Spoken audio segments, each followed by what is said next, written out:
फैबाय नामा जिखौ नायनानै नुयो खारन बेवहाय जेसेबांबार जिबनाव मिटिं खालामबाय आं एसेबां गेजारिं जाखो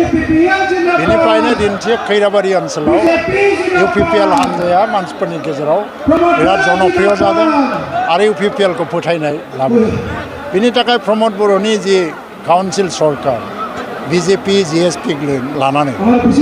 दिनै सेल्फ हेल्प ग्रुपनो फैसा होदों अनसाय बिथांखि गियान सोरां बिथांखि सुपार 50 लामा सामा MGNरेगानि खामानि गासैखौ लाजोबनानै रायजोफोरनि गेजेराव मोनसे बिश्वास फैदों होननानै आं सानो ओंखायनो दिनै आंनि खावलायनाया बेनो फैगौ MP इलेक्सनाव जे जोङो मित्र ज'टनि केन्डिडेटनो भट होनांगौ केन्डिडेटआ सोर जायो बेजों खोथा नङा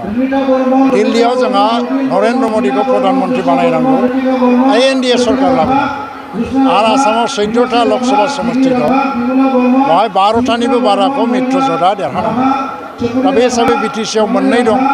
बे जोंनि दायित्व मोननैखौबो जों देरहानांगौ क'क्राझाराव जोङो मित्र ज'टनि केन्डिडेटआ प्राय माने 6 लाखसो भट लानानै देरहालांगोन आरो बेवहायबो जोङो आं आसा खालामो दिनै मानसिफ्रा जेरैबायदियै बाय BPF गैला BPFआ जोब्बाय BPFआ मैया भैरबकुन्द'आव 3000सो मानसि गेदारिं खालामदोंनो थांनाय समाव हयथ' भट होनाय मानसिफ्रा फैदों भट माबा माबि बुंदों 60टा समष्टिया जाया 60टा समष्टि नङा जोंनिफ्राय प्रप'जाला 54टा समष्टि आरो 10 नमिनेट आरो बे जायैनि बाथ्रा गैया आं बेनिनो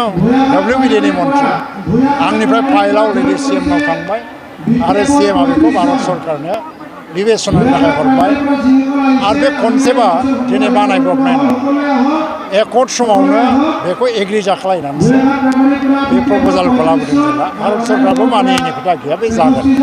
हाग्रामाया ओरैनो बेखौ गिनाय मोननानै माने माबानाय फैदों माने जानला मोनला बुंलादों नङा BPF गैला बेवहाय मित्र ज'टआनो देरहागोन आङो रायजो राजाफोरखौ खावलायदों BPFआ दिनै बेवहाय केन्डिडेट होबाबो 1 लाख 1.5 लाख भट मोनगोन देरहानो थाखाय 4 लाखनि बारा भट नांगौ दा 5 लाख माने भट 6 लाख भट लानानै देरहाहैनांगौ जायो दा बे खेत्रआव हाग्रामानो भट होनो माने भटआ नस्थ' जायो दा खिन्थु जोङो जुदि देरहागोन केन्डिडेटनो भट होयोबा जोंहा लाभबो जायो BTCआबो जौगायो NDFBनो रिहेबिलिटेसन होनाय आरो मुंख्लं न'खरनो एक्सग्रेसिया होनाय आरो बिदिनो एकर्डनि गासै दफाखौ मावफुंनाय सिमा बारायनाय बेफोर हाबाफारिखौ मावलांनांगौबा दिल्लीयाव दा नरेन्द्र मदिनिनो गभर्नमेन्ट फैनांगौ खारन एकर्डआ बिसोरनो खालामदों जिहेतु आरो बिसोर गभर्नमेन्ट थायोबा जोंबो बेवहायनो थाबाय थायोबा जोङो मिलि जुलि गोरोबलायनानै खामानिखौ मावलांनो हागोन एकर्डखौ मावफुंनो हागोन आं आसा खालामो दरं उदालगुरि समष्टिनि मानसिफ्रा बयबो गोसो गुदुङैनो मित्र ज'टनि माने केन्डिडेटनो भट होगोन आरो आसामाव डक्टर हिमन्त बिश्व शर्मानि नेतृत्वआवनो गभर्नमेन्टआ दाफिनबावगोन आरो BTCआवबो एगेइन प्रमद बर'नि दैदेननायावनो मित्र ज'टनि सरकारा जाबावगोन बुंनांगौ जेबो गैया आं बेफोरबायदियाव एसे बाथ्रा बुंनो बायो आङोबा बे खुलुमखानाय नङा बे मिसा खोथा आरो मोनसे खोथा होबावनो हागोन नामा जे BPFखौ सिफायनानै UPPLआव निति गथ'बाबो जयेन जागोन बांमारोब्ला खुलुमनायल' नङा BPF दलखौनो सिफायनानै निति गथ'बाबो UPPL दलाव जयेन जागोन होननानै बुंनांगौ बेफोर खोथाया राजनितियाव खुनु भेलु गैया जायोबा UPPLखौनो सापर्ट खालामनाय जायाखै होनबा बे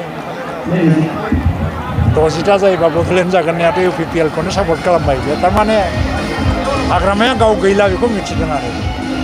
हाग्रामाया BPFआ गैला हाग्रामाया गाव लिडार हिसाबै गैला बेखौनो गाव बुजिखाबाय आरो